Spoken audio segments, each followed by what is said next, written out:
Watch what's approaching, the supreme moment. Reality striking closer than it seems, don't it? Go ahead, it's for the taking if you want it. If not, the dream dies and you'll be forever haunted. Then confront it.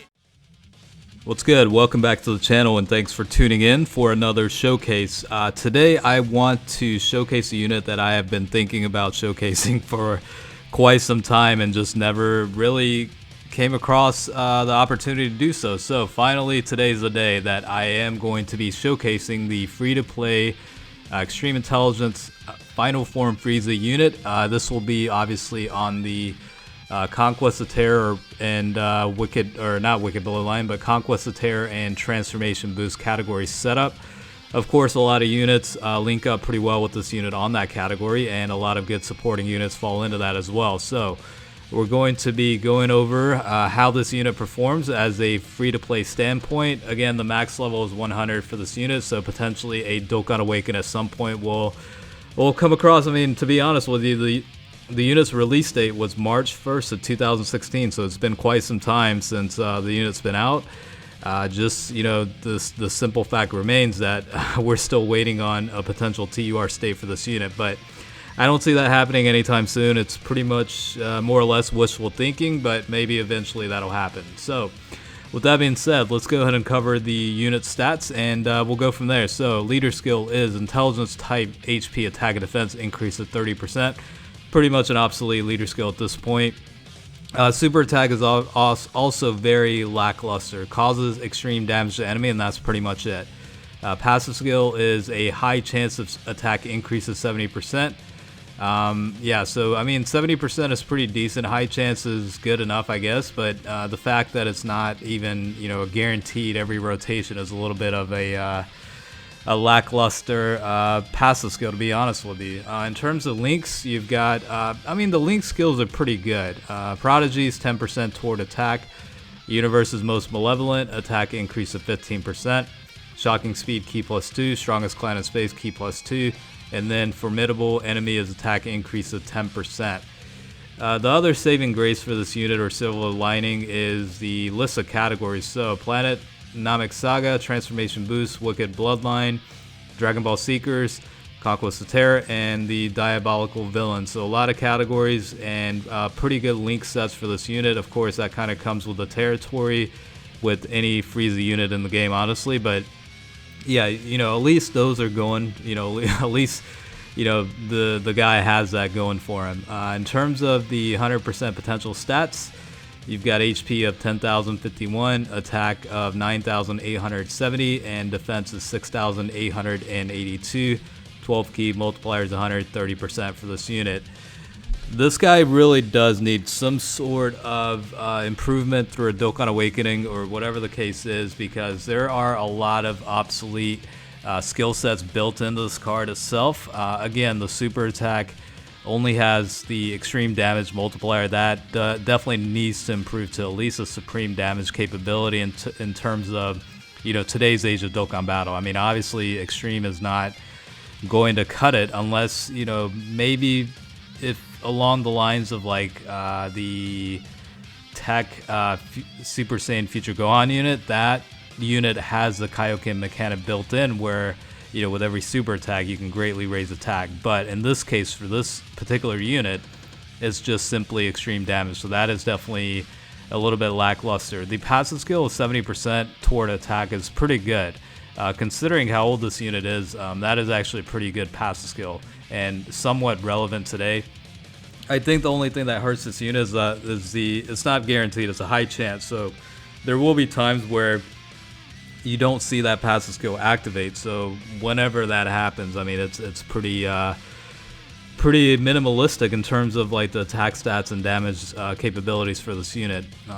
With the potential TUR, I mean, you have to understand, like, I guess the best example I can bring is the Kid Trunks and Kid Goten units that recently finally got their Dokkan Awakenings to a max level 120, and they ended up becoming very, very phenomenal. Now, for this guy, it is a free-to-play unit, so I don't expect an extravagant, significant boost like that, but you know, it's definitely within the realms of reality that this guy could, in fact, become pretty decent at the very least. So It's probably wishful thinking. This is more or less one of those.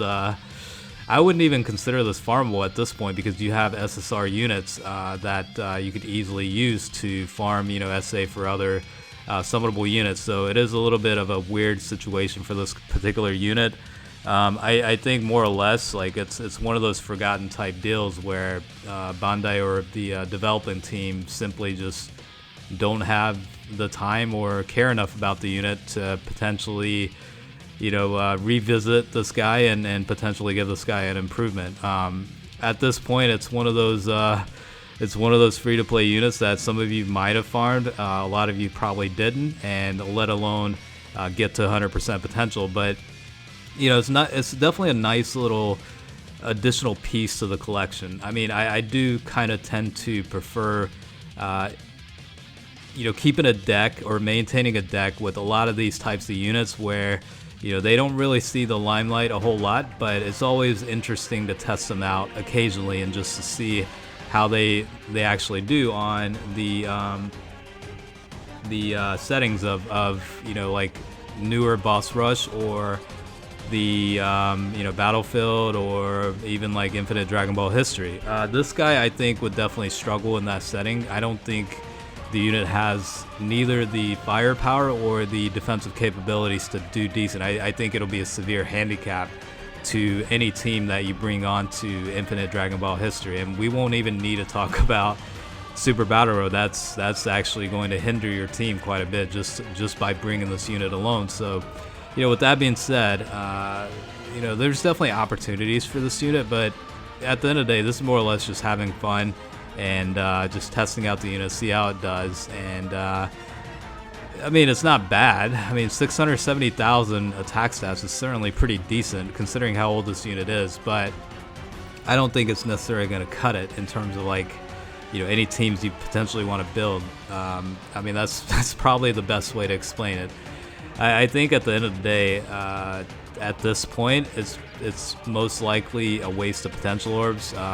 Those are definitely luxurious, valuable items, and they don't really come across that often, and you definitely do want to reserve it for some of the better units in the game. So, of course, I would definitely not recommend you rainbow this unit, but either way, that's why this channel exists, right? Is you guys get to see it without investing the orbs yourselves and seeing how the unit is performing. So, the biggest takeaway is that simply it's merely a testing of the unit in some of the more recent stages of Dokkan Battle. This is actually, to be perfectly honest with you, this footage has been sitting in the back burner for quite some time. I don't even know how long it's been since I actually came around to finally providing commentary, let alone editing and all that. It's probably been a good 8 to 9 months maybe. So yeah, there's been quite a bit of changes that have occurred in the last 8 to 9 months, of course, but I think relatively speaking, I think it's okay in terms of the testing ground and some of the team building options. Of course, again, there are some newer units that came out that could potentially help the unit perform a little bit better possibly, but I think this overall setup probably brings out the best you can out of this guy. So by saying that, I guess the assessment here is, yeah, it's certainly a very underwhelming unit in terms of the overall benefit this unit would bring on a team. Again, I think it would have been a little bit better if this guy had potentially the status effect applied toward the super attack skill sets, or maybe a little bit better passive skill built in, instead of just a high chance of attack increase of 70%, some sort of defensive boost, or based on certain parameters, this guy will get certain secondary passives active. So that's probably the takeaway for this guy, honestly. And at this point in time, I don't imagine anyone to go into the process of awakening the unit or investing the potential orbs. There are way too many better options at this point to even consider that. But if you're like myself and every now and then you get bored and you want to test out some of the older units, it might be for you. I mean, that's probably the only thing I can say at this point is you know, it's all shits and giggles, really. That's what it comes down to. You know, we're just having fun and testing out some of the units that are obsolete and you don't really hear about much often. So that's pretty much the whole purpose of this particular showcase. And you know, I mean, from my time, you know, definitely there have been units that are outside of the limelight that still do perform very well, but this guy definitely doesn't fall into that category by any means. Again, unless you see some sort of Dokkan Awaken happen in the future, which I have my doubts. Yeah, this guy's just gonna, you know, get dusted in the deck and really not come into the limelight whatsoever going forward as well. So that's probably the best way to put it, and probably the best way to close out the video. So again, hopefully you guys enjoyed the 100% potential showcase for this free-to-play Extreme Intelligence Final Form Frieza. As always, thanks for watching, and definitely stay tuned for more potential showcases coming up. Alright, so with that being said, we'll catch you guys later, and peace out.